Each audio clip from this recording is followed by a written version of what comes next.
ලෝකේ ඉපදෙන්න එනකොට ඇත්තටම මනුස්ස ලෝකෙට එන්න ඇත්තේ මොනව කරන්නද?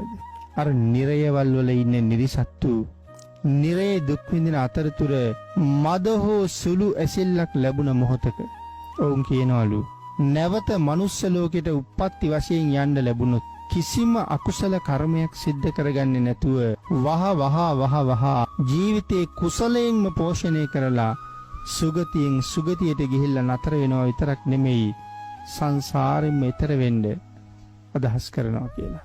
සසරින් ඈතර වෙන්න බලාපොරොත්තු ඒ නිරිසත්තු ගාව ඇති වෙනවා කියලා. එතකොට පින්නතුනි අපිත් මේ කොහේ හරි ඉඳලා මනුස්ස ලෝකෙට එන්න ලැබුණේ අහඹු ලෙස ලැබිච්ච ජීවිතයක් නිසා නෙමෙයි. පෙර සංසාරේ කරගත්ත නිමක් නැති මහා කුසල් කඳු මේ ජීවිතේ වෙනුවෙන් වියදම් කරලා තියෙනවා අපි. ඒ පෙර වියදම් කරපු පිනේ ප්‍රමාණයට අනුව තමයි අපේ ජීවිතේ අපිට හම්බ වෙලා තියෙන්නේ. අපි එහෙන් චුත වෙලා මෙහෙ එනකොට එහි හිටපු හැමෝටම කියන්න ඇත්තේ පින් කරගන්න යනවා කියලා. නමුත් ඒ අය දැන් කතා කරලා ඇහුවොත් ආපු කාරණාව අමතක වෙලා නේද ඉන්නේ කියලා අපිටත් ආපහු මතක් කරගන්නම හිතෙනවා.